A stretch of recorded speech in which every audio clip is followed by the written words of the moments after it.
Teton National Park for our entire trip. We'll get a lot of good views. Hopefully get a couple critters running around, you never know.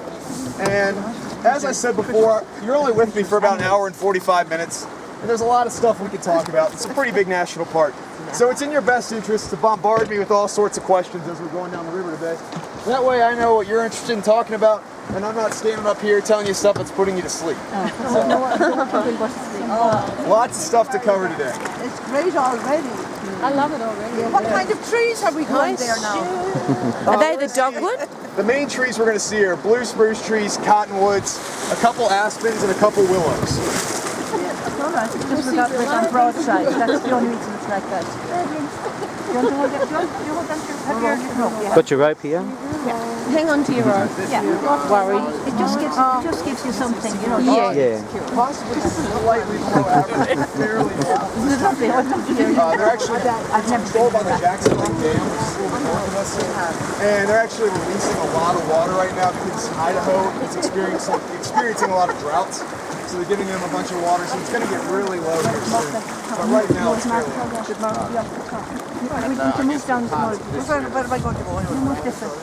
About 55 miles south of us, that's the Whitewater. So on this river there is whitewater, not on this 10 mile strip. Right now, everything's saying that. So did anyone happen to notice the name of the road that we drove down this morning? Dead man something. Dead Man's Ball Road. Fortunately for you all, that has nothing to do with rafting. It has to do with this gravel bar over here. So back in the late 1800s, there was a triple murder down here, right along the river. There were 4 gold prospectors down here panning for gold. And what the men didn't realize at the time is that there's really not a whole lot of gold at all in Wyoming. But this one man, John Tonar, one of the 4, he believed that there was gold and that the other 3 men were just holding out on him. And so one day, this is when Wyoming was still a territory, not even a state. There's not a lot of people around. Excuse me, Billy, there's an eagle up the top there. Yes, that is a young eagle up there. That, And there's that an dark older one. one. He doesn't have that white head or tail. There's one with a white head next Yeah, to it. and then there is another one with a white head. Yeah, so those are 2 bald eagles. One of them with the white head, one of them with the solid black body.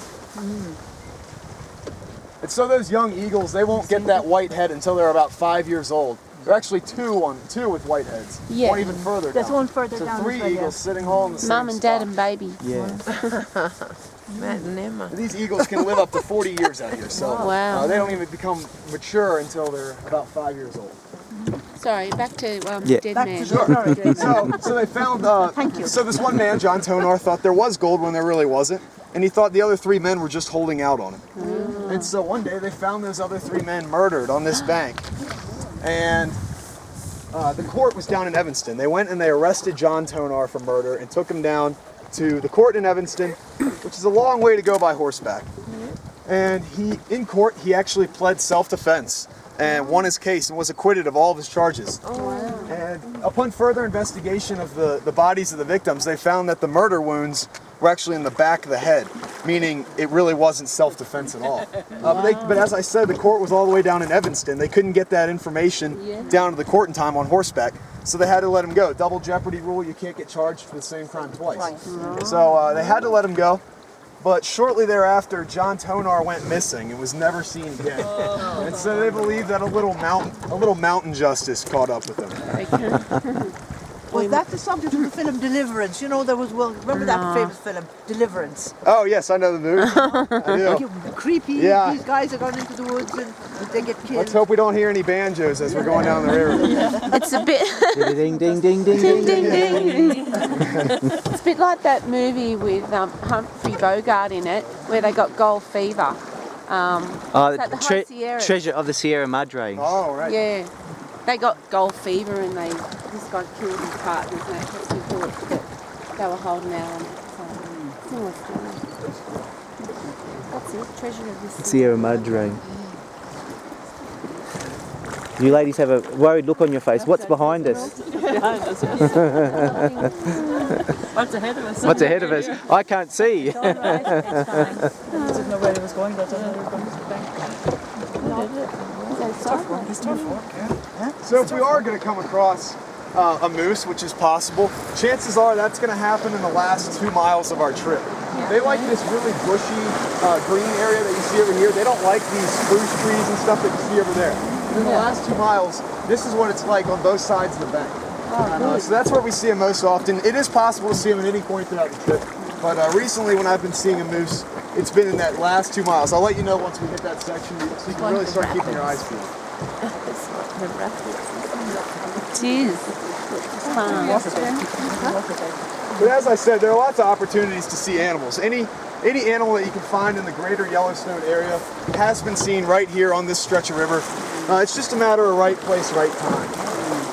These animals are wild, they tend to do what they want. So as long as we're keeping our eyes peeled, that's the best we can do. We'll hopefully come across something. Do you know what the temperature of the water is right now? Low 60s. Pretty chilly. Yes. That's warm. Yeah, we're getting our first really good view of the mountains as we come around here.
What kind of fish do they catch in the river?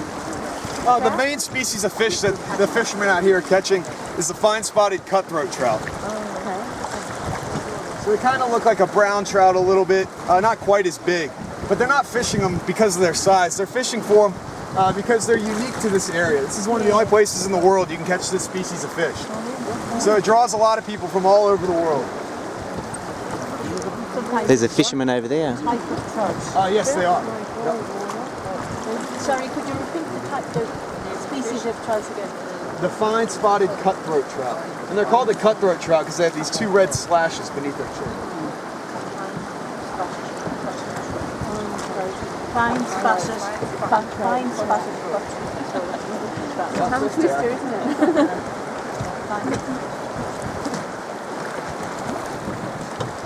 It's like you wouldn't want to say it too fast. You want to get used to saying it.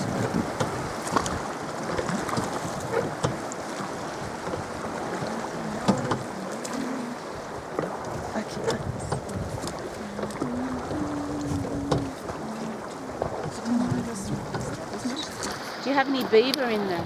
We do, yeah.